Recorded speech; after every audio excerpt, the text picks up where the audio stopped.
Christian വോട്ടുകളും മുസ്ലിം വോട്ടുകളും പരിപൂർണമായിട്ട് UDFിലേക്ക് പോകും. BJP ഏതായാലും പൂജ്യത്തിലായിരിക്കില്ല, അവിടെ നിന്ന് വളർച്ചയുണ്ടാവും. ഈ ഭരണവിരുദ്ധ വികാരം വളരെ ശക്തമാണ്. അത് ഈ വോട്ടർമാരുടെ ടേൺ ഔട്ടിൽ ബാധിച്ചിട്ടുണ്ടെന്നാണ് എനിക്ക് തോന്നുന്നത്. അപ്പോൾ ഇടതുപക്ഷ സർക്കാരിനോട് ജനങ്ങളുടെ ഇടയിലൊരു വലിയ വിപ്രതിപത്തി, വലിയ വിരുദ്ധ വികാരം, അത് ഈ തെരഞ്ഞെടുപ്പിൽ തീർച്ചയായിട്ടും പ്രതിഫലിച്ചിട്ടുണ്ട്. LDF വിരുദ്ധ വോട്ടുകളിൽ ഒരു ഭാഗം, അത് ഓരോ മണ്ഡലത്തിനും വ്യത്യാസം ഉണ്ടാവും. ചില മണ്ഡലങ്ങളിൽ കൂടുതലായിരിക്കും, ചില ഭാഗങ്ങളിൽ കുറവായിരിക്കും. ആ വോട്ട് പോകുന്നത് BJPയിലേക്കാണ്.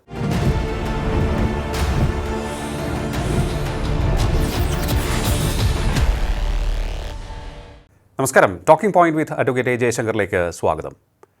കേരളം വിധി എഴുതിയിരിക്കുകയാണ്. ഇനി കാത്തിരിപ്പാണ് തിരഞ്ഞെടുപ്പ് ഫലത്തിനായി. തിരഞ്ഞെടുപ്പിൽ രേഖപ്പെടുത്തിയിരിക്കുന്നത് 78.24% പോളിംഗ്. എല്ലാ പാർട്ടികളും ആത്മവിശ്വാസത്തിലാണ്. ഇടതുപക്ഷം പറയുന്നു തങ്ങൾ ഭരണത്തിൽ തുടരുമെന്ന്. എന്നാൽ UDFിൻ്റെ അവകാശവാദം LDFിനെ മറികടന്നുകൊണ്ട് തങ്ങൾ അധികാരത്തിലേക്ക് തിരിച്ചെത്തുമെന്ന്. BJP പറയുന്നു തങ്ങൾ വളരെ വലിയ രീതിയിലുള്ള മുന്നേറ്റം ഈ തിരഞ്ഞെടുപ്പിൽ കാഴ്ചവെക്കും എന്ന്. പരിശോധിക്കാം നമുക്ക്. ഈ തിരഞ്ഞെടുപ്പിൽ യഥാർത്ഥത്തിൽ ജനമനസ്സ് ആർക്കൊപ്പമായിരിക്കാം? പോളിംഗ് ശതമാനം നൽകുന്ന സൂചനയെന്ത്? ഒരു തരംഗമുണ്ടെങ്കിൽ അത് ആർക്ക് അനുകൂലം? നമ്മോടൊപ്പം ചേരുന്നു രാഷ്ട്രീയ നിരീക്ഷകൻ അഡ്വക്കേറ്റ് A. ജയശങ്കർ. നമസ്കാരം സാർ, ടോക്കിംഗ് പോയിന്റിലേക്ക് സ്വാഗതം. നമസ്കാരം സാർ, ഈ തിരഞ്ഞെടുപ്പ് വലിയ പ്രശ്നമൊന്നും ഇല്ലാതെ അങ്ങ് കടന്നുപോയി. പക്ഷേ പ്രചരണ രംഗം വലിയ കോലാഹലം സൃഷ്ടിച്ചു, നമുക്കറിയാം. എന്താണ് അങ്ങയുടെ വിലയിരുത്തൽ? ഈ 78.24% പോളിംഗിൽ നിന്ന് എന്തെങ്കിലുമൊക്കെ നമുക്ക് എടുക്കാൻ സാധിക്കുന്നുണ്ടോ? അല്ല, 78-ൽ കൂടുതൽ വോട്ട് രേഖപ്പെടുത്തിയെന്ന് പറഞ്ഞാൽ നാട്ടിലുള്ള മിക്കവാറും ആളുകൾ വോട്ട് ചെയ്തു എന്നാണ് മനസ്സിലാക്കുക. വളരെ പ്രായാധിക്യമുള്ള ആളുകൾ, അവർക്കുള്ള വോട്ട് ഇനി മറ്റു രീതിയിലാണ് രേഖപ്പെടുത്തുക. സർവീസ് വോട്ടർമാരുടെ വോട്ടും വേറെ വരിക. അപ്പോൾ അത് കൂടി ചേരുമ്പോൾ ചെറിയൊരു വ്യത്യാസം കൂടി വരും. ഈ വീട്ടിൽ വന്ന് വോട്ട് ചെയ്യുന്ന ഒരു പരിപാടി ഉണ്ട്, അത് നടക്കാൻ പോകുന്നേ ഉള്ളൂ. അതിൻ്റെ വോട്ടുകൾ വേറെ വരിക. അത് ബാലറ്റ് പേപ്പറിലായിരിക്കും, യന്ത്രത്തിലായിരിക്കില്ല. സർവീസ് വോട്ടർമാർ, അതായത് തെരഞ്ഞെടുപ്പ് ഡ്യൂട്ടിക്ക് നിയോഗിക്കപ്പെട്ട സർക്കാർ ഉദ്യോഗസ്ഥന്മാരുടെയൊക്കെ വോട്ടുകളുണ്ട്, അതും പേപ്പർ ബാലറ്റാണ്, അതും മാറ്റും. അപ്പോൾ യന്ത്രത്തിൽ രേഖപ്പെടുത്തിയതാണ് ഇപ്പോൾ നമ്മൾ പറഞ്ഞത്. എന്നാലും 78%-ലധികം എന്ന് വിചാരിച്ചോളൂ. അത് നല്ല പോളിംഗാണ്. കാരണം ഈ പട്ടികയിലുള്ള എല്ലാ ആൾക്കാരും വോട്ട് ചെയ്യുമല്ലോ. ഗൾഫിൽ പോയ ആൾക്കാരുണ്ടാവും, മരിച്ചു പോയവരുണ്ടാവും, നാട് വിട്ടു പോയവരുണ്ടാവും, പിന്നെ വെറുതെ പട്ടികയിൽ തുടരുന്ന ആളുകളുണ്ടാവും. അതൊക്കെ അപ്രസക്തമായ വോട്ടുകളാണ്. അപ്പോൾ നോക്കുമ്പോൾ എഫക്റ്റീവ് സ്ട്രെങ്ത്തിൻ്റെ 78% അല്ല, അതിൽ കൂടുതൽ വോട്ട് ചെയ്തിട്ടുണ്ട്. ഇതാണ് നമ്മൾ കാണേണ്ട കാഴ്ച. മിക്കവാറും ആളുകളൊക്കെ വോട്ട് ചെയ്തു എന്ന് വേണം വിചാരിക്കാൻ. അത് തന്നെ മലബാർ മേഖലയിൽ കൂടുതൽ പോളിംഗ് ഉണ്ടായിട്ടുണ്ട്. തിരുവിതാംകൂർ ഭാഗത്ത് അത്ര തന്നെ വന്നിട്ടില്ല. ഇത്രയൊക്കെ ഉള്ളൂ, അതിൽ കാര്യങ്ങളൊന്നുമില്ല. പിന്നെ പൊതുവെ ഒരു ധാരണ എന്ന് വെച്ചാൽ ഈ പോളിംഗ് പെർസെൻറ്റേജ് കൂടിക്കഴിഞ്ഞാൽ അത് UDFിന് ഗുണകരമാണ്. പോളിംഗ് പെർസെൻറ്റേജ് കുറഞ്ഞാൽ LDFിനാണ് ഗുണം. അതിലും വലിയ കഥയൊന്നുമില്ല.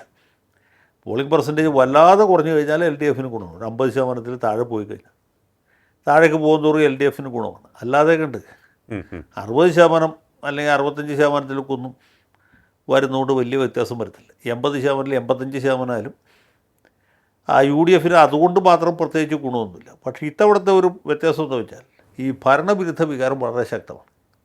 അത് ഈ വോട്ടർമാരുടെ ടേൺ ഔട്ടിൽ ബാധിച്ചിട്ടുണ്ടെന്നാണ് എനിക്ക് തോന്നുന്നത്. അപ്പോൾ ഇടതുപക്ഷ സർക്കാരിനോട് ജനങ്ങളുടെ ഇടയിലൊരു വലിയ വിപ്രതിപത്തി, വലിയ വിരുദ്ധ വികാരം, അത് ഈ തെരഞ്ഞെടുപ്പിൽ തീർച്ചയായിട്ടും പ്രതിഫലിച്ചിട്ടുണ്ട്. അത് നേരത്തെ മുതലുള്ളതാണ്. പാർലമെൻറ്റ് തെരഞ്ഞെടുപ്പിൽ നമ്മൾ കണ്ടതാണ്. അത് കഴിഞ്ഞ് പഞ്ചായത്ത് മുനിസിപ്പാലിറ്റി തെരഞ്ഞെടുപ്പുകളിൽ കുറച്ചും കൂടി സ്പഷ്ടമായിട്ട് കണ്ടതാണ്.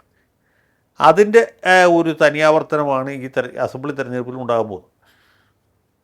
അപ്പോൾ ആ നിലയ്ക്ക് ഈ കൊടും ചൂടാണെന്ന് ആലോചിക്കണം. മീനമാസത്തിലെ കൊടും ചൂടിൽ 1 മണിക്കൂറും 1.5 മണിക്കൂറും ഒക്കെ ക്യൂ നിന്ന് ആളുകൾ ഇത്ര ബന്ധപ്പെട്ട് വോട്ട് ചെയ്യുമ്പോൾ വോട്ടർമാർക്ക് പ്രത്യേകിച്ചൊന്നും കിട്ടാനില്ല. ഒന്ന് ആലോചിച്ച് നോക്കൂ, ഇല്ലേ? നമ്മളവിടെ വരെ പോയി ചൂട് സഹിച്ച് പുകഞ്ഞ് വെന്ത് വോട്ട് ചെയ്ത് വന്നു. നമുക്ക് വിശേഷവിധിയായിട്ടൊന്നും കിട്ടാൻ പോകുന്നില്ല. എന്നിട്ടും ആളുകൾ വോട്ട് ചെയ്തു. അപ്പോൾ അതിൻ്റെ അർത്ഥം ഒന്ന്, സ്ത്രീകൾ, എത്രയോ സ്ത്രീകൾ, വയസ്സായ ആളുകൾ ഒക്കെ ക്യൂ നിന്ന് വോട്ട് ചെയ്യുകയാണ്. അപ്പോൾ അത് നൽകുന്ന ഒരു സന്ദേശമുണ്ട്. അതായത് ഈ ഭരിക്കുന്ന സർക്കാരിനോട് അല്ലെങ്കിൽ നിലവിലുള്ള സംവിധാനത്തോട് ജനങ്ങൾക്ക് വലിയ അമർഷമുണ്ട്. ആ അമർഷം പ്രകടിപ്പിക്കാനാണ്. ഇവർക്ക് 5 കൊല്ലം കൂടുമ്പോൾ കൈവരുന്ന ഒരു വലിയ സൗഭാഗ്യമാണ് എന്ത്, ഈ ഒരു ദിവസം നമ്മുടെ വിരലിൽ പുരട്ടുന്ന മഷി, നമ്മൾ യന്ത്രത്തിൽ പതിക്കുന്ന നമ്മുടെ വിരൽ, ഈ രണ്ട് സംഗതിക്ക് ഒരു പ്രാധാന്യം കൈവരുന്ന ഒരേ ഒരു ദിവസം ഈ തെരഞ്ഞെടുപ്പ് ദിവസമാണ്. അപ്പോൾ അത് ഇവിടെ കൃത്യമായിട്ട് പ്രതിഫലിച്ചിട്ടുണ്ട്. ഇത് ഭരണവിരുദ്ധ വികാരത്തിൻ്റെ സൂചനയാണ്. ഞാൻ പറഞ്ഞത് കേവലം UDF വിരുദ്ധ വികാരമല്ല, UDF അനുകൂല വികാരമല്ല, ഭരണവിരുദ്ധ വികാരം. പക്ഷേ ഈ വിരുദ്ധ വികാരം എന്ന് പറയുമ്പോൾ അതിനകത്ത് ഒരു അപകടം പതിയിരിപ്പുണ്ട്. അതായത് വിരുദ്ധ വികാരം പൂർണ്ണമായിട്ടും UDFലേക്കല്ല പോവുക, പഴയ പോലെ അല്ല. മുമ്പ് UDFൻ്റെ വിരുദ്ധ വികാരം സമ്പൂർണ്ണമായിട്ട് LDFലേക്ക്, LDFൻ്റെ വിരുദ്ധ വികാരം പരിപൂർണമായിട്ട് UDFലേക്കാണ് പോകുന്നത്. ഇപ്പോൾ അങ്ങനെയല്ല. ഈ LDF വിരുദ്ധ വോട്ടുകളിൽ ഒരു ഭാഗം, അത് ഓരോ മണ്ഡലത്തിനും വ്യത്യാസം ഉണ്ടാവും. ചില മണ്ഡലങ്ങളിൽ കൂടുതലായിരിക്കും, ചില ഭാഗങ്ങളിൽ കുറവായിരിക്കും. ആ വോട്ട് പോകുന്നത് BJPയിലേക്കാണ്. അതുപോലെ തന്നെ വലിയ ഭാഗം പോകുന്നത് UDFലേക്കാണ്. അപ്പോൾ അങ്ങനൊരു വ്യത്യാസമുണ്ട്. അപ്പോൾ ഈ BJPയിലേക്ക് പോകുന്ന വോട്ടുകൾ സത്യം പറഞ്ഞാൽ LDFന് ഗുണകരമാണ്. കാരണം ആ വിരുദ്ധ വികാരം വലിയൊരു പരിധി വരെ അവിടെ ന്യൂട്രലൈസ് ചെയ്യപ്പെടുക.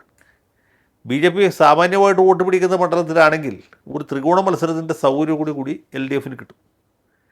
ആ ത്രികോണ മത്സരം അപ്രവചനീയമായിരിക്കും. ഭയങ്കര ത്രികോണ മത്സരമാണെങ്കിൽ ചിലപ്പോൾ മൂന്നിൽ ഒരാൾ, ആരെന്ന് പറയാൻ പറ്റില്ല, ആ ഫ്ലൂക്കിൽ ജയിക്കും. അങ്ങനെയുള്ള റിസൾട്ട് ഉണ്ടാവാറുണ്ട്. ഈ തെരഞ്ഞെടുപ്പെന്ന് വെച്ചാൽ ഒരു വലിയ കറക്കിക്കുത്താണ്.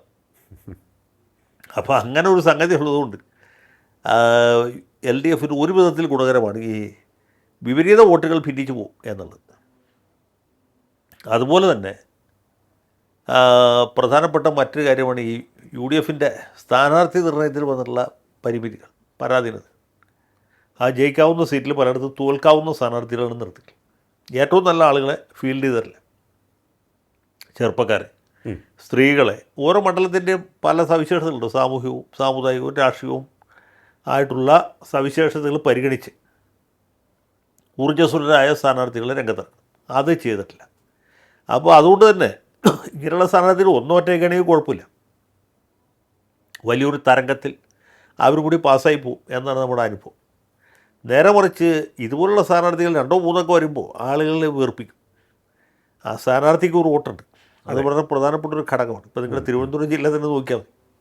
വന്ന സ്ഥാനാർത്ഥികളായിട്ട് വന്നുള്ള ആരൊക്കെയാണ്, അവർ ഏതേത് മണ്ഡലങ്ങളിൽ നിൽക്കുന്നു, അത് ജയാപജയ സാധ്യതകൾ പരിശോധിച്ചിട്ടോ പരിഗണിച്ചിട്ടോ ആണോ ഇവർക്ക് സീറ്റ് കൊടുത്തത്? അല്ല. സീറ്റ് കൊടുത്തിട്ടുള്ളത് മിക്കവാറും ജാതി മത സാമുദായിക സമവാക്യങ്ങൾ വെച്ചിട്ടും പിന്നെ AI ഗ്രൂപ്പ് പരിഗണന വെച്ചു, തിരുത്തൽവാദി തിരുമ്മൽവാദി പരിഗണന വെച്ചിട്ടുമൊക്കെയാണ്. അപ്പോൾ സ്വാഭാവികമായിട്ടും ഈ ഓരോ നേതാവും അവൻ്റെ പെട്ടി പിടിക്കുന്നവനെ ഓരോ സീറ്റിൽ കൊണ്ട് നിർത്തി കഴിഞ്ഞാൽ ഇപ്പോൾ ആരെങ്കിലും പേരെടുത്ത് പറയത്തില്ല, പേരെടുത്ത് പറഞ്ഞാൽ മോശമാണ് തെരഞ്ഞെടുപ്പ് കഴിഞ്ഞ സ്ഥിതിക്ക്. അപ്പോൾ ഇങ്ങനെയൊക്കെയുള്ള സ്ഥാനാർത്ഥികൾ വരുമ്പോൾ സ്വാഭാവികമായിട്ട് ജനങ്ങൾക്ക് ഒരു മടുപ്പുണ്ടാവും. ഇവനെ കോട്ട് ചെയ്തിട്ട് എന്താ കാര്യം എന്ന് വിചാരിക്കും. അപ്പോൾ അങ്ങനെ ഒരു സാഹചര്യത്തിൽ ഇപ്പോൾ വർക്കല കഹാർ എന്നൊക്കെ പറഞ്ഞ പോലുള്ള സ്ഥാനാർത്ഥികൾ കുറേ നാൾ കഴിഞ്ഞ് വിട്ടു തന്നിട്ട് വരുന്നതാണ്. അല്ലെങ്കിൽ ശക്തൻ നാടാർ 1977 തുടങ്ങിയതാണ്. അതെ, 1977 ആണ് അദ്ദേഹം ആദ്യം മത്സരിക്കുന്നത് കോവളം മണ്ഡലത്തിൽ. അങ്ങനെ എത്ര മണ്ഡലങ്ങളിൽ അദ്ദേഹം മാറി മാറി മത്സരിച്ചു. ഇപ്പോൾ അതാ നെയ്യാറ്റിൻകരയിൽ പുള്ളി പുത്തിരി അംഗം കുറിക്കുകയാണ്. കാരണം ആ ഭാഗത്ത് അദ്ദേഹം മത്സരിക്കാത്ത ഒരു സീറ്റെന്ന് പറഞ്ഞാൽ നെയ്യാറ്റിൻകര മാത്രം ഉണ്ടാകും. നെയ്യാറ്റിൻകരയിൽ കൂടി മത്സരിച്ചിട്ട് വേണം പുള്ളിക്ക് തെരഞ്ഞെടുപ്പ് രാഷ്ട്രീയത്തിൽ നിന്ന് വിട പറഞ്ഞ് പോകാനായിട്ട്. അതിൻ്റെ ഭാഗമായിട്ട് അവിടെ മത്സരിക്കുകയാണ്. പുള്ളി ജയിക്കാനും തോക്കാനും തുല്യ സാധ്യതയാണ്. ഞാൻ പറഞ്ഞത് ഇതുപോലെയൊക്കെയുള്ള സ്ഥാനാർത്ഥികൾ വന്നു കഴിഞ്ഞാൽ ജനങ്ങൾ സ്വാഭാവികമായിട്ടും മടുക്കുമല്ലോ. അപ്പോൾ അത് ഈ തെരഞ്ഞെടുപ്പിൽ പ്രതിഫലിക്കാൻ സാധ്യതയുണ്ട്. അപ്പോൾ ഈ ഞാൻ പറഞ്ഞ UDF അനുകൂല സാഹചര്യത്തെ ഡൈലൂട്ട് ചെയ്യുന്ന ചില ഘടകങ്ങളാണ്. ഒന്ന് ഈ സ്ഥാനാർത്ഥി നിർണയത്തിന് വന്നിട്ടുള്ള പാളിച്ച, രണ്ടാമത് എന്താണ് ഈ വിരുദ്ധ വോട്ടുകളുടെ ഒരു ഭാഗം BJP കൂടി കൊണ്ടുപോകും എന്നുള്ളത്. മൂന്നാമത്തതും LDFന് ഗുണകരമായിട്ടുള്ള പോസിറ്റീവായിട്ടൊരു വശം എന്ന് പറഞ്ഞാൽ അവർ മിക്കവാറും സ്ഥലത്ത് സിറ്റിംഗ് എംഎൽഎമാർക്ക് വീണ്ടും അവസരം കൊടുത്തു എന്നുള്ളതാണ്. അതെ, കഴിഞ്ഞ തവണത്തെ പോലെ തത്വാധിഷ്ഠിത നിലപാടല്ല, ഇത്തവണ പ്രായോഗികമായ നിലപാടാണ്. കഴിഞ്ഞ തവണത്തെ ജയിക്കുന്ന തെരഞ്ഞെടുപ്പാണ്, ഇത്തവണ തോക്കാൻ പോകുന്ന തെരഞ്ഞെടുപ്പാണ്. തോൽക്കുമ്പോൾ നമ്മൾ കുറച്ചുകൂടി കാര്യഗൗരവത്തോടെ കാര്യങ്ങളെ പഠിക്കുമല്ലോ. അതിൻ്റെ ഫലമായിട്ട് മിക്കവാറും സ്ഥലങ്ങളിൽ സിറ്റിംഗ് MLAമാർ തന്നെ വീണ്ടും മത്സരിക്കും. അപ്പോൾ ആ സിറ്റിംഗ് MLAക്ക് ഒരു അഡ്വാൻറ്റേജ് ഉണ്ട്. എന്താ വെച്ചാൽ ഇയാൾ ജനങ്ങളെ അത്ര അധികം വെറുപ്പിച്ച ആളല്ലെങ്കിൽ സിറ്റിംഗ് MLAയിൽ നിന്ന് പലവിധ ആനുകൂല്യങ്ങൾ കൈപ്പറ്റിയ ഒരുപാട് ആളുകൾ അവിടെ ഉണ്ടാവും. പിന്നെ സിറ്റിംഗ് MLAക്ക് മണ്ഡലം പരിചയപ്പെടുത്തേണ്ട ആവശ്യമില്ല. മണ്ഡലത്തിൽ എല്ലായിടത്തും അദ്ദേഹം സുപരിചിതനായിരിക്കും. അദ്ദേഹത്തിന് ആളുകളെ അറിയാം, ആളുകൾക്ക് അദ്ദേഹത്തെ അറിയാം. അപ്പോൾ വലിയൊരു മുഖവരിയുടെ ആവശ്യമില്ല. തെരഞ്ഞെടുപ്പ് പ്രചരണം തന്നെ അധികമായിട്ടും ആവശ്യമില്ല. അത് തന്നെ അധികപ്പറ്റാണ്.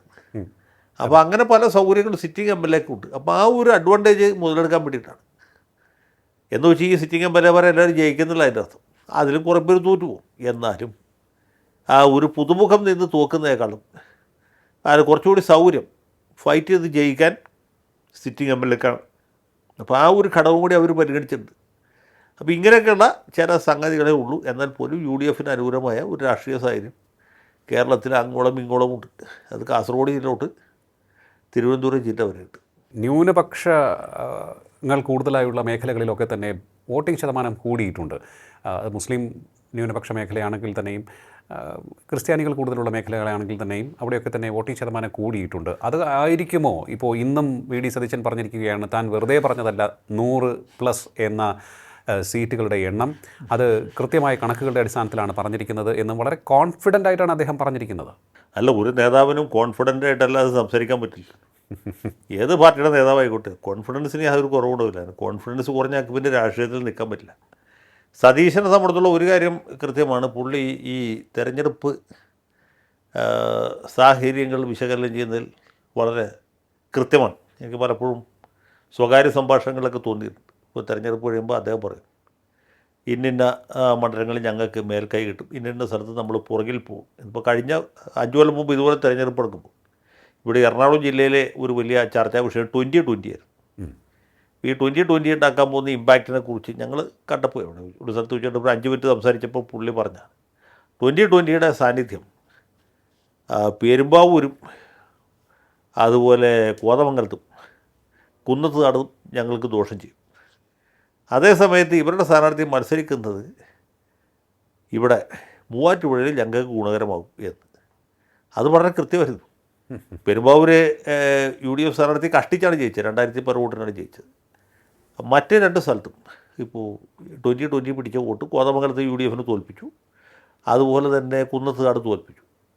അതുപോലെ അതേ സ്ഥാനാർത്ഥി അവരുടെ സ്ഥാനാർത്ഥി പിടിച്ച വോട്ട് മൂവാറ്റുപുഴയിൽ LDFന് വളരെ ദോഷം ചെയ്തു. അവിടെ ആ കാരണത്താൽ കോൺഗ്രസ് സ്ഥാനാർത്ഥി വിജയിച്ചു. അപ്പോൾ ഇങ്ങനെ ആ ഓരോ മണ്ഡലത്തിലും ഒരു സ്ഥാനാർത്ഥി ഉണ്ടാക്കാവുന്ന ഇമ്പാക്റ്റ് എത്രയാണ്, അതിൻ്റെ ഔട്ട്കം എന്താണ് എന്നതിനെക്കുറിച്ച് തികഞ്ഞ ബോധ്യമുള്ള ആൾ. ഇപ്പോൾ കഴിഞ്ഞ ലോക്കൽ ബോഡി ഇലക്ഷൻ്റെ സമയത്തുള്ള അദ്ദേഹത്തിൻ്റെ ഒരു പ്രവചനം ഞാൻ കണ്ടു, അത് ദീപിക പത്രത്തിലാണ് പ്രസിദ്ധീകരിച്ചത്.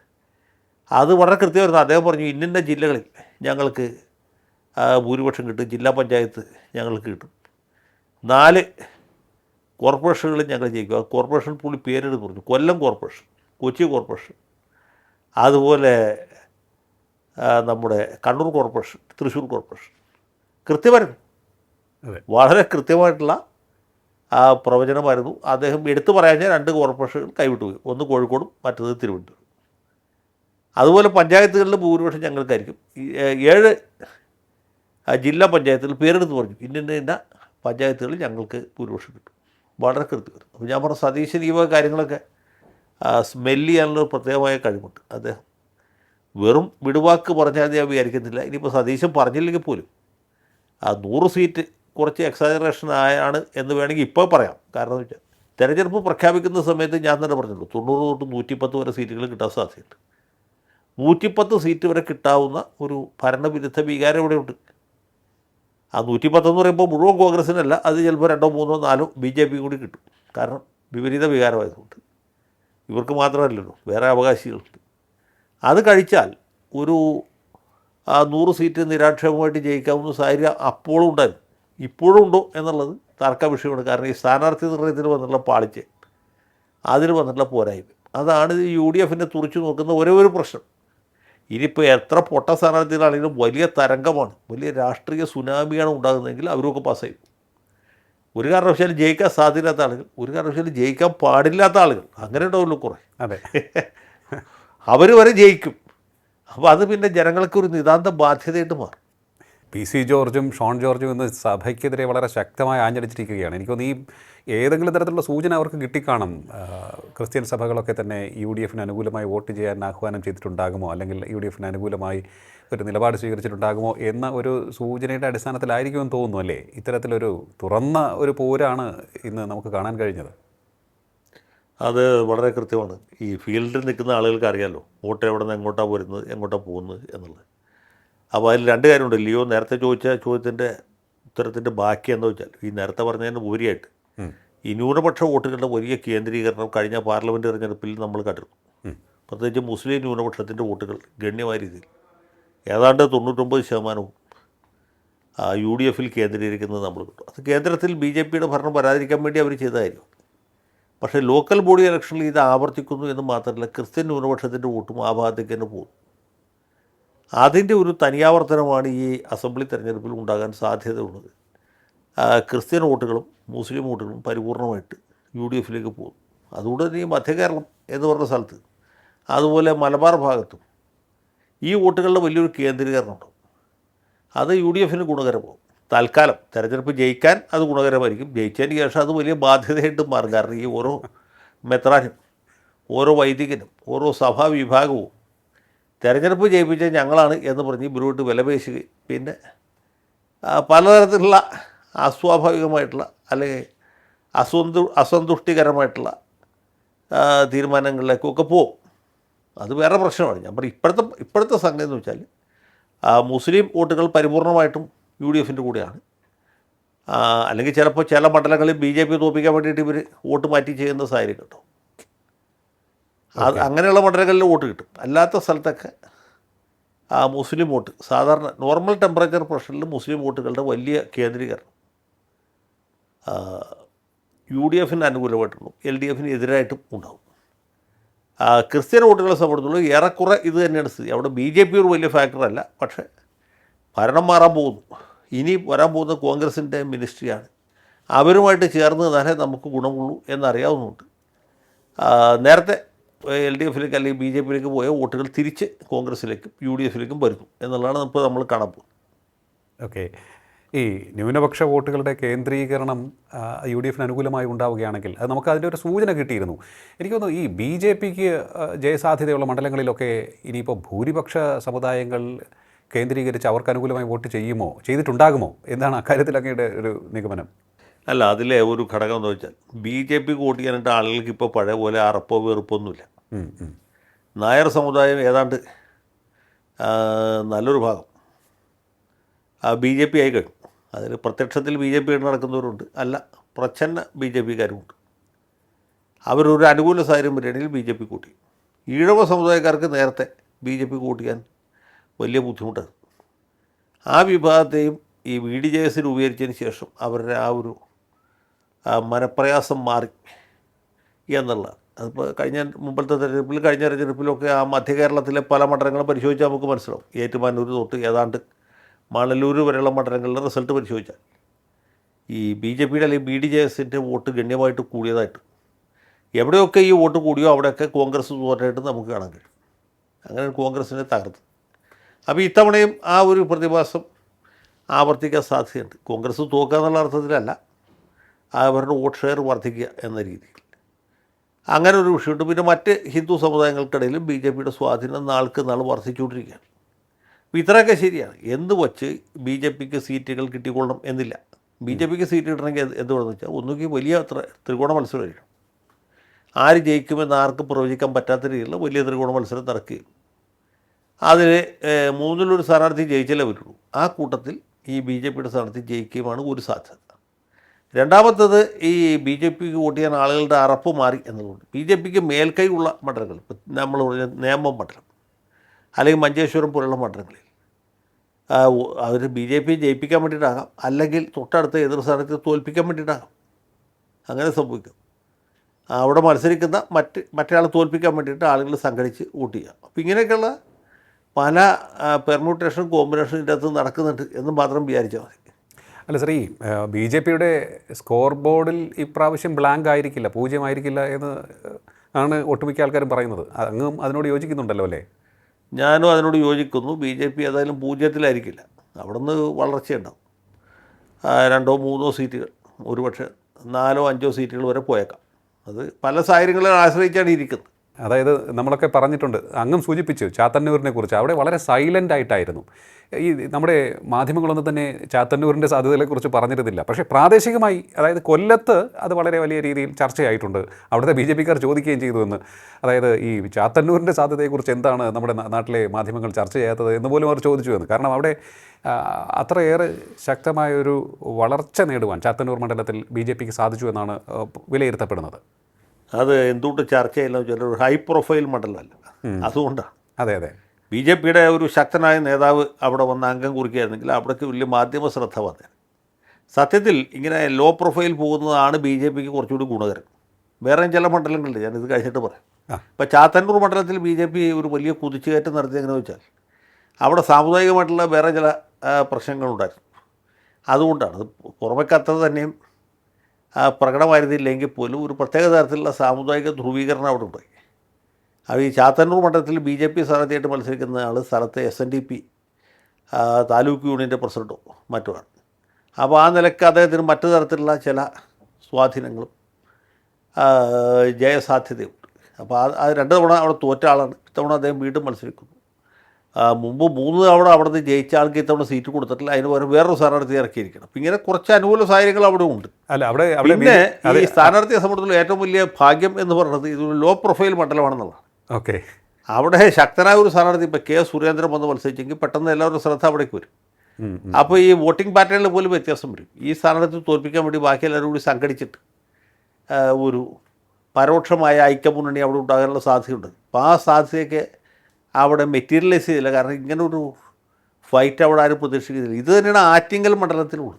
ആറ്റിങ്ങൽ സംവരണ മണ്ഡലമാണ്. അതെ അതെ, സംവരണം. അവിടെ ഈ പറഞ്ഞ പോലെ BJP വലിയ കടന്നുകയറ്റം നടത്തിയിട്ടുണ്ടെന്നാണ് നമുക്ക് കിട്ടുന്ന ഒരു സൂചന.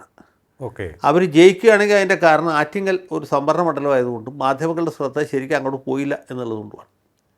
അപ്പോൾ ഇങ്ങനെ പല ഘടകങ്ങളും ഓരോ മണ്ഡലത്തെ സംബന്ധിച്ചിട്ട് ഏറെയും കുറഞ്ഞു ഇരിക്കും എന്നുള്ളതാണ് നമ്മുടെ അനുഭവം.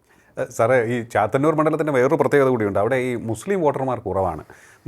BJP തോൽപ്പിക്കാൻ പാകത്തിന് എണ്ണമില്ല അവിടെ. അതുകൊണ്ട് തന്നെ 1. 2, BB ഗോപകുമാർ അവിടെ അറിയപ്പെടുന്ന ഒരു ഈഴവ നേതാവാണ്. SNDP നേതാവായിരുന്നു. അദ്ദേഹം BDJSൻ്റെ ലെവലിലല്ല മത്സരിച്ചത്, BJPയുടെ ലെവലിൽ. അതെ അദ്ദേഹം. അതെ, അത് മാത്രമല്ല ഈ ചാത്തന്നൂർ മണ്ഡലം ഇഴവ പ്രധാനമാണ്. ഇഴവരാണ് അവിടെ കൂടുതൽ. അവിടെ നിന്ന് കഴിഞ്ഞ 3 അവിടെ ജയിച്ച CS ജയലാൽ, അദ്ദേഹം നായർ സമുദായം കൊണ്ട് നായന്മാരവിടെ മത്സരിക്കാറ് തന്നെയില്ല, മത്സരിച്ചാലും ജയിക്കാറുമില്ല. ജയലാൽ പിന്നെ ഒരു പ്രത്യേക സാഹചര്യത്തിൽ അവിടെ സ്ഥാനാർത്ഥിയായിട്ട് വരികയും അദ്ദേഹത്തിന് അത്രയും ലോക്കൽ കോണ്ടാക്ട്സ് ഉള്ളതുകൊണ്ട് അതെ ജാതി മത ഭേദമന്യേ എല്ലായിടത്തുനിന്നും വോട്ടുകൾ സമാഹരിച്ചുകൊണ്ട് അദ്ദേഹത്തിന് ജയിക്കാൻ പറ്റിയത്. ഏറ്റവും ആദ്യത്തെ ബിന്ദു കൃഷ്ണയായിരുന്നു എതിരാളി. ബിന്ദു കൃഷ്ണ ആയതുകൊണ്ട് കോൺഗ്രസ്സിൽ തന്നെ ഒരു വിഭാഗം നേതാക്കന്മാർ അവർക്ക് വളരെ എതിരായിട്ട് പ്രവർത്തിച്ചു. ഇവർ വളരെ ഈ ബിന്ദുവിനെക്കുറിച്ച് പത്രത്തിലടിക്കാൻ പാടാത്ത പല കഥകളും ഇവർ പ്രചരിപ്പിച്ചു. അത് കഴിഞ്ഞിട്ടാണ് ബിന്ദു കൃഷ്ണ കൊല്ലം DCC ഓഫീസിൽ പോയി പൊട്ടിക്കരഞ്ഞ പോലുള്ള സംഭവമൊക്കെ ഉണ്ടായി. അതെ. അത് കഴിഞ്ഞ് പിന്നെ അവരൊരിക്കലും ചാത്തന്നൂർ മത്സരിച്ചിട്ടില്ല. അപ്പോൾ ചാത്തന്നൂർ അങ്ങനെ സവിശേഷതകളുള്ളൊരു മണ്ഡലമാണ്, പ്രത്യേക രാഷ്ട്രീയമാണ് അവിടെ. അപ്പോൾ ഇത്തവണയും അതേ സ്ഥാനാർത്ഥി വീണ്ടും മത്സരിക്കും. CPIയുടെ സ്ഥാനാർത്ഥി പുതിയ ആളാണ്. കോൺഗ്രസ് സ്ഥാനാർത്ഥി മറ്റ് 2 പേരോട് താരതമ്യം ചെയ്യുമ്പോൾ തീരെ ദുർബലമാണ്. അപ്പോൾ അതും ഒരു ഘടകമാണ്. പിന്നെ ഈ പറഞ്ഞ പോലെ മുസ്ലിം വോട്ടേഴ്സ് ഏറ്റവും കുറവാണ്, അത് മറ്റൊരു ഘടകമാണ്. പൂഞ്ഞാറിൽ ഇല്ലാത്തൊരു സൗകര്യം പാലായിലും ഉണ്ട്. കാരണം പാലായിൽ മുസ്ലിങ്ങൾ വളരെ കുറവാണ്, പൂഞ്ഞാറിൽ മുസ്ലിങ്ങൾ ധാരാളമുണ്ട്. ഇങ്ങനെയൊക്കെയുള്ള പല ഘടകങ്ങളെ ആശ്രയിച്ചിട്ടാണ് തെരഞ്ഞെടുപ്പിൻ്റെ അല്ലെങ്കിൽ ഓരോ മണ്ഡലത്തിലും ഈ തെരഞ്ഞെടുപ്പ് രാഷ്ട്രീയ ചിത്രം മാറുന്നത്. അതുകൊണ്ടാണ്. സാറേ, പാലക്കാടിനെ കുറിച്ചുള്ള ഒരു അഭിപ്രായം കൂടി അറിഞ്ഞാൽ കൊള്ളാമെന്നുണ്ട്. അതായത് പാലക്കാട് ഈ വോട്ടെടുപ്പിന് തൊട്ട് മുൻപ് വലിയൊരു കോളിളക്കം സൃഷ്ടിച്ച സംഭവമുണ്ടായി എന്നുള്ള രീതിയിൽ വാർത്തകളൊക്കെ തന്നെ വന്നിട്ടുണ്ട്. അവിടെ അത് ശോഭാ സുരേന്ദ്രന് ദോഷം ചെയ്യുമോ അതോ ഗുണം ചെയ്യുമോ എന്നുള്ള തരത്തിൽ എന്താണ് അങ്ങ് കാണുന്നത്? അല്ല, അവസാന സന്ദർഭത്തിലുണ്ടായ വിവാദങ്ങളൊന്നും സാധാരണയിൽ തെരഞ്ഞെടുപ്പിനെ ബാധിക്കില്ല. പിന്നെ ഏത് തെരഞ്ഞെടുപ്പിലാണ് പണം വിതരണം ചെയ്യാതെ ഉള്ളത്? ഇല്ലേ? ഇവിടെ ശോഭാ സുരേന്ദ്രൻ്റെ നിർഭാഗ്യം വെച്ചാൽ പണം വിതരണം ചെയ്ത് കണ്ടുപിടിച്ചു എന്നുള്ളത്. വിതരണം ചെയ്തോ ഇല്ലോ എന്ന് അവർ തർക്കിക്കുന്നുണ്ട്. വിതരണം ചെയ്തു എന്ന് വിചാരിക്കും.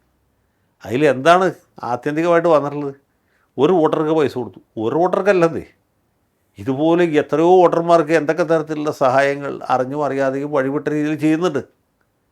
വോട്ടർമാർക്ക് സാരി കൊടുക്കുന്ന സ്ഥാനാർത്ഥികളുണ്ട്, വോട്ടർമാർക്ക് പണം കൊടുക്കുന്നവരുണ്ട്. പിന്നെ ഇതിൻ്റെ വേറൊരു രീതിയുണ്ട്. അങ്ങനെ വെച്ചാൽ ഇപ്പോൾ ഈ തെരഞ്ഞെടുപ്പ് ഇപ്പോഴല്ലേ വന്നു, 1 കൊല്ലം മുമ്പേ പണം വിതരണം ചെയ്യാൻ തുടങ്ങിയ ആളുകളുണ്ട്. അത് തെരഞ്ഞെടുപ്പ് അഴിമതിയുടെ നിർവചനത്തിൽ വരികയില്ല. അങ്ങനെയാണ് അതിൻ്റെ പരിപാടി. അല്ല സാർ, എനിക്ക് സ്വാഭാവികം തോന്നിയൊരു സംശയമുണ്ട്. ഇത്രയും എക്സ്പീരിയൻസ്ഡ് ആയിട്ടുള്ള പൊളിറ്റീഷ്യനാണ് ശോഭാ സുരേന്ദ്രൻ. 10ാമത്തെ തെരഞ്ഞെടുപ്പാണ് മത്സരിക്കുന്നത്. അവർ ഇങ്ങനെ പകൽ വെളിച്ചത്തിൽ പരസ്യമായി കൈക്കൂലി കൊടുക്കാൻ മുതിരുമോ എന്നുള്ളൊരു സംശയം എനിക്ക് തോന്നി. അല്ല, ആ സംശയം മാത്രമല്ല, വേറെയും പല സംശയങ്ങളുമുണ്ട്. ഞാൻ പറഞ്ഞത് അവർ വിതരണം ചെയ്തു എന്ന് വിചാരിക്കേ. വിതരണം ചെയ്തോ ചെയ്തില്ലോ എന്നുള്ള തർക്ക വിഷയമാണ്. ചെയ്തിട്ടില്ല എന്ന് പറയും. ചെയ്തിട്ടുണ്ടാകാൻ സാധ്യതയില്ല എന്ന് വേണമെങ്കിൽ നമുക്ക് പറയാം. ലിയോ പറഞ്ഞ രീതിയിൽ അത് പോട്ടെ, നേരെ മറിച്ച് വിതരണം ചെയ്തു എന്ന് വിചാരിക്കും.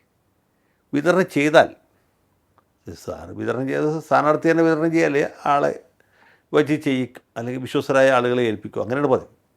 ഇനി വിതരണം ചെയ്തു എന്ന് വിചാരിക്കും. ചെയ്താൽ തന്നെ ഇത് ചെയ്യാത്തവരാരാ ഉള്ളത്? മിക്കവാറും എല്ലാ പാർട്ടികളും ഇത് തന്നെ ചെയ്യുന്നുണ്ട്. എല്ലാവരും മദ്യം ഒഴുക്കുന്നുണ്ട്. മദ്യമാണല്ലോ വേറൊരു പ്രധാനപ്പെട്ട ഘടകം. അതെ. അപ്പോൾ തെരഞ്ഞെടുപ്പിൻ്റെ തലേ രാത്രിയിലും പിറ്റേ ദിവസം രാവിലെയൊക്കെ വ്യാപകമായിട്ട് ചാരായം വിതരണം ചെയ്തിട്ടുണ്ട്. ഇതൊക്കെ എല്ലാവർക്കും അറിവുള്ള കാര്യമാണ്. ചിലതൊക്കെ പിടിക്കപ്പെടുന്നു, പലതും പിടിക്കപ്പെടുന്നില്ല. അങ്ങനെയാണ് ഇത് മുന്നോട്ട് പോയിക്കൊണ്ടിരിക്കുന്നത്. ഓക്കെ. നമ്മളിനി കെ സുരേന്ദ്രൻ ഇതുപോലെ തന്നെ ഒട്ടേറെ തിരഞ്ഞെടുപ്പുകൾ മത്സരിച്ചുകൊണ്ടിരിക്കുകയാണ്. അദ്ദേഹം മഞ്ചേശ്വരത്ത് ഇക്കുറിയെങ്കിലും രക്ഷപ്പെടുമോ എന്നുള്ള ചോദ്യമാണ് ആദ്യമേ ഉയർന്നത്. വളരെ ശക്തമായ മത്സരമാണ് നടക്കുന്നതെങ്കിലും സുരേന്ദ്രന് നേരിയ സാധ്യതയുണ്ടെന്നൊക്കെ പറഞ്ഞു കേട്ടു. എന്തൊന്നും അങ്ങേക്ക്? അല്ല, അത് പല ഘടകങ്ങളെ ആശ്രയിച്ചാണ് ഇരിക്കുന്നത്. നമുക്ക് ഒരു മണ്ഡലത്തെ സംബന്ധിച്ചും ഈ ഘട്ടത്തിൽ ആ രീതിയിലൊരു പ്രൊഡിക്ഷൻ നടത്താൻ പറ്റില്ല. അല്ലെങ്കിൽ പിന്നെ ഒരു ഉറച്ച കോട്ടയായിരിക്കണം. അങ്ങനെയാണെങ്കിൽ നമുക്ക് പറയാം ഇന്ന സ്ഥാനാർത്ഥിയാണ്, പിന്നെ മറ്റേ സ്ഥാനാർത്ഥി വന്നുകൊണ്ട് ഇന്ന രീതിയിൽ ഇമ്പാക്റ്റ് ഉണ്ടാകും എന്ന് പറയാൻ പറ്റും. സാധാരണഗതിയിൽ ഇങ്ങനെയുള്ള മണ്ഡലങ്ങളെക്കുറിച്ചൊക്കെ നമ്മൾ ഏത് തരത്തിലുള്ള പ്രവചനം നടത്തിയാലും തെറ്റിപ്പോകും. കാരണം ത്രികോണ മത്സരം വരുമ്പോൾ മൂന്നാമത്തെ സ്ഥാനാർത്ഥിക്ക് എത്ര വോട്ട് കിട്ടും എന്നുള്ളത് വളരെ പ്രധാനപ്പെട്ട ഒരു ഘടകമാണ്. ആ സ്ഥാനാർത്ഥി എത്ര വോട്ട് ഭിന്നിപ്പിക്കും. ആ ഭിന്നിപ്പിക്കുന്നത് മിക്കവാറും രണ്ട് പാർട്ടിക്കാരും ഒരുപോലെ ബാധിക്കും. പക്ഷേ ഒരു പാർട്ടിക്ക് കൂടുതൽ ആഘാതമായിട്ട് മാറുമോ, ഇതിനെ കൂടി ആശ്രയിച്ചിട്ടാണ് ഈ മണ്ഡലങ്ങളിലൊക്കെ ഉള്ള റിസൾട്ട് പുറത്തു വരിക. സർ, നമ്മളെല്ലാവരും ചർച്ച ചെയ്തു, അതായത് UDF അധികാരത്തിൽ വന്നാൽ ആരായിരിക്കും മുഖ്യമന്ത്രിയെന്ന്. UDF അധികാരത്തിൽ വന്നില്ലെങ്കിൽ പ്രതിപക്ഷ നേതാവ് ആരായിരിക്കും എന്നുള്ളതൊന്നും നമ്മൾ ചോദിക്കുന്നതേ ഇല്ല, ചർച്ച ചെയ്യുന്നതില്ല. പക്ഷേ LDF അധികാരത്തിൽ തുടരുകയാണെങ്കിൽ മുഖ്യമന്ത്രി ആര് എന്നുള്ള കാര്യത്തിൽ യാതൊരു സംശയവുമില്ല, പിണറായി വിജയൻ തന്നെയായിരിക്കും. പക്ഷേ അധികാരത്തിൽ വന്നില്ല എങ്കിൽ ആരായിരിക്കും പ്രതിപക്ഷ നേതാവെന്നാണ് അങ്ങ് കരുതുന്നത്? അല്ല, പ്രതിപക്ഷ നേതാവിനെ തീരുമാനിക്കുന്ന ചില മാനദണ്ഡങ്ങൾ പ്രതിപക്ഷ നേതാവിന് മാത്രമല്ല മുഖ്യമന്ത്രി അടക്കമുള്ളവരെ തീരുമാനിക്കുന്നത്. സാധാരണ ഇതിൽ സ്റ്റേറ്റ് കമ്മിറ്റിയിൽ ആണ് അതിൻ്റെ തീരുമാനം എടുക്കുന്നത്, അല്ലാതെ MLA-മാരിൽ കൂടിയിട്ടല്ല. അപ്പോൾ CPM-ൻ്റെ സ്റ്റേറ്റ് കമ്മിറ്റി കൂടിയിട്ട് പാർട്ടിയിൽ പൊതുവെ സമ്മതനായ ഒരാളുടെ പേര് നിർദ്ദേശിക്കും. ആൾ ഈ പ്രതിപക്ഷ നേതൃസ്ഥാനത്തേക്ക് വരികയും ചെയ്യാനുള്ള സാധ്യത. അതാണ് സാധാരണ രീതി. EMS-നെ തിരഞ്ഞെടുത്തതും സ്റ്റേറ്റ് കമ്മിറ്റിയാണ്. അങ്ങനെയാണ് അതിൻ്റെ നയനാരെ തീരുമാനിച്ചതും സ്റ്റേറ്റ് കമ്മിറ്റിയാണ്. അച്യുതാനന്ദൻ പിന്നെ അവിതർക്കിതനായിട്ട് വന്നതാണ്. ഈ കെ നായനാർ പലപ്പോഴും അങ്ങനെയല്ല വന്നത്. അതുകൊണ്ട് അപ്പോൾ സ്റ്റേറ്റ് കമ്മിറ്റിയാണ് തീരുമാനിക്കേണ്ടത്. പക്ഷേ അവിടെ പരിഗണിക്കുന്ന ചില ഘടകങ്ങളുണ്ട്. ഒന്ന് പാർട്ടിയിലെ സീനിയോറിറ്റി, പാർട്ടിയിൽ ഏത് ഘടകത്തിൽ പ്രവർത്തിക്കും, അത് വളരെ പ്രധാനപ്പെട്ട കാര്യമാണ്. ഇപ്പോൾ TV തോമസിൻ്റെ മീതെ EMS-ന് കിട്ടിയ ഒരു അഡ്വാൻറ്റേജ്, TV തോമസ് ആലപ്പുഴയ്ക്ക് അപ്പുറത്തേക്ക് പോയിട്ടില്ല. അതിൻ്റെ ആവശ്യം അദ്ദേഹത്തിന് തോന്നിയില്ല. മറിച്ച് EMS-നെ സംബന്ധിച്ചുള്ള അദ്ദേഹം കേന്ദ്ര കമ്മിറ്റിയാക്കുമായിരുന്നു. അപ്പോൾ പാർട്ടിയിൽ ഉയർന്ന കമ്മിറ്റിയിൽ ഇദ്ദേഹം ആയതുകൊണ്ട് അദ്ദേഹത്തിന് കിട്ടി. അതാണ് അവിടുത്തെ ഒരു മാനദണ്ഡം. അപ്പോൾ ഇപ്പം നമ്മൾ നോക്കുമ്പോൾ KN ബാലഗോപാൽ ജയിക്കുമെന്ന് നമുക്കറിയില്ല. ബാലഗോപാലിന് സാധ്യതയുണ്ട്. അല്ലെങ്കിൽ P രാജീവ് ജയിക്കാൻ കുറേ കൂടി സാധ്യതയുള്ള അദ്ദേഹത്തിന് സാധ്യതയുണ്ട്. അങ്ങനെയാണ് അതിൻ്റെ ഒരു മാനദണ്ഡം. ഓക്കെ. അപ്പോൾ എന്തായാലും UDF അധികാരത്തിൽ വരികയാണെങ്കിൽ LDF പ്രതിപക്ഷത്തിരിക്കുക എന്ന സാഹചര്യം വരുമ്പോൾ ഒരു കാരണവശാലും ശ്രീ പിണറായി വിജയനെ നമുക്ക് ആ പ്രതിപക്ഷ നേതൃ കസേരയിൽ പ്രതീക്ഷിക്കേണ്ട, അല്ലേ? അദ്ദേഹം അതിന് തയ്യാറാവും. അദ്ദേഹം പ്രതിപക്ഷ നേതാവാൻ അയോഗ്യനാണെന്നുള്ള അർത്ഥത്തിലല്ല. അല്ല അതിന് തയ്യാറാവുമോ എന്നുള്ള ആരോഗ്യ പ്രശ്നങ്ങൾ നല്ലോണമുണ്ട്. ഓക്കെ. അത് കൂടാതെ അദ്ദേഹത്തിന് പ്രായാധിക്യം കൊണ്ടുള്ള ബുദ്ധിമുട്ടുകളുണ്ട്. അപ്പോൾ ഇത്തവണ LDF-ന് ഭൂരിപക്ഷം കിട്ടിയില്ലെങ്കിൽ അദ്ദേഹം സജീവ രാഷ്ട്രീയത്തിൽ നിന്ന് പിന്മാറാനാണ് സാധ്യത ഞാൻ നോക്കിയിട്ട് കാണും. ഓക്കെ. എന്തായാലും ഞാൻ ചോദിക്കുന്നു, ഒരു നേരിയ എഡ്ജ് UDF-നുണ്ടാകും എന്ന പ്രഡിക്ഷൻസൊക്കെ വരുന്നുണ്ട്. അങ്ങേക്ക് ഇക്കാര്യത്തിൽ ഒന്നുകൂടി എന്തെങ്കിലും പറയാനുണ്ടോ, അതോ റിസൾട്ട് വന്ന ദിവസം വരെ കാത്തിരിക്കുകയാണോ? അല്ല, അങ്ങനെയല്ല. ഈ തെരഞ്ഞെടുപ്പിൽ LDF-ന് തിരിച്ചടി ഉണ്ടാവും. പക്ഷേ തിരിച്ചടി അവരർഹിക്കുന്ന തരത്തിൽ കിട്ടുകയില്ല. അതുപോലെ UDF-ന് വലിയ മുന്നേറ്റം ഉണ്ടാവും. പക്ഷേ അതും അവരർഹിച്ച തലത്തിൽ കിട്ടുകയില്ല. ഒരു 80, 85, 90 സീറ്റ് വരെ പോകും എന്നാണ് ഞാൻ വിചാരിക്കുന്നത്. ഓക്കെ. BJP-യെ സംബന്ധിച്ചുള്ള അവർ മുന്നേറ്റം നടത്തും. അത് 1 തൊട്ട് 5 വരെ സീറ്റുകളിലേക്ക് പോകാനാണ് സാധ്യത. കാര്യങ്ങൾ വ്യക്തമാണ്. മെയ് 4-ാം തീയതി വരെ നമുക്ക് കാത്തിരിക്കേണ്ടി വരും ആരായിരിക്കും അധികാരത്തിൽ വരുന്നത് എന്നറിയുവാനെങ്കിലും നേരിയ എഡ്ജ് UDF-ന് പ്രഡിക്റ്റ് ചെയ്തിരിക്കുകയാണ് അഡ്വക്കേറ്റ് ജയശങ്കർ. അതുപോലെ തന്നെ BJP-ക്ക് 5 സീറ്റ് വരെ ലഭിക്കാനുള്ള സാധ്യതയുണ്ട്. അവർക്ക് ഇക്കുറി സ്കോർ ബോർഡിൽ അക്കങ്ങൾ ഉണ്ടാകും എന്ന് തന്നെയാണ് അദ്ദേഹം ഉറപ്പിച്ച് പറഞ്ഞിരിക്കുന്നത്.